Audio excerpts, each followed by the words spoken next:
প্রিয় দেশবাসী, আমরা আরাফাত ময়দান যেখানে যেই মিনারে দাঁড়িয়ে যেই পাহাড়ে দাঁড়িয়ে আমাদের প্রিয় নবী বিশ্বনবী হযরত মুহাম্মদ সাল্লাল্লাহু আলাইহি ওয়াসাল্লাম বিদায়ী হজের যে ভাষণ দিয়েছিলেন সেই মিনারে আমরা এখন অবস্থান করছি।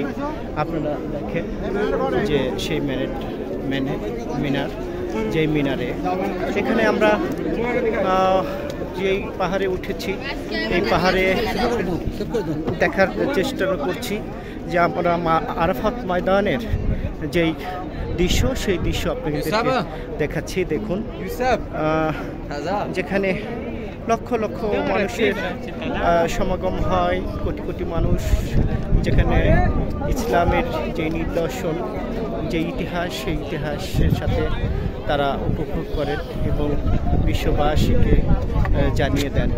আজকে তেমনই একটি যেই চূড়ায় উঠতে অনেক কষ্ট হয়, যেই পাহাড়ে দাঁড়িয়ে আমাদের প্রিয় নবী হযরত মুহাম্মদ সাল্লাল্লাহু আলাইহি ওয়াসাল্লাম যিনি এই মিনারে দাঁড়িয়ে এই পাহাড়ে দাঁড়িয়ে সেদিন বিদায়ী হজের যে ভাষণ দিয়েছিলেন আজকে আমরা সেখানে দাঁড়িয়েছি। সুবহানাল্লাহ, আলহামদুলিল্লাহ, আল্লাহ পাক রব্বুল আলামিন আমাদেরকে তৌফিক দিয়েছেন। আমি যেটি একটু দেখানোর চেষ্টা করছি যে দেখুন যে আরাফাতের মাঠ, এই মাঠটা দেখানোর চেষ্টা করছি।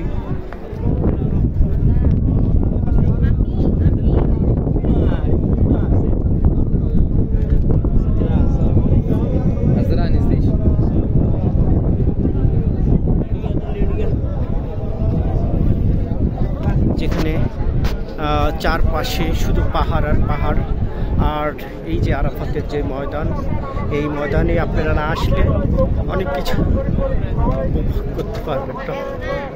আমরা আল্লাহ পাক রব্বুল আলামিনের কাছে ফরিয়াদ করি, হে আল্লাহ, প্রতিটি মুসলিমের এই বিশ্ব যে আমাদের যিনি এই আরাফাত ময়দানে এইখানে বিদায় হজের যে ভাষণ দিয়েছিলেন সেই ভাষণের জায়গা আমরা এসেছি।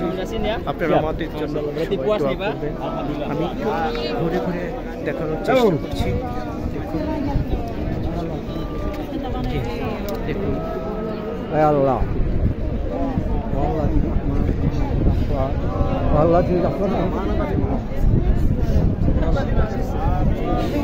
এই যে আমাদের প্রিয় নবীর যে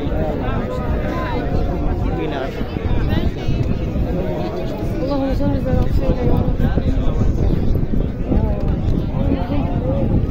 সবাই আমাদের জন্য দোয়া করবেন। আমরা প্রতিটি ইসলামের যে নিদর্শন এবং ইতিহাস, প্রতিটি ইতিহাসের সাথে আমরা যাওয়ার চেষ্টা করছি এবং জানার চেষ্টা করছি এবং আরও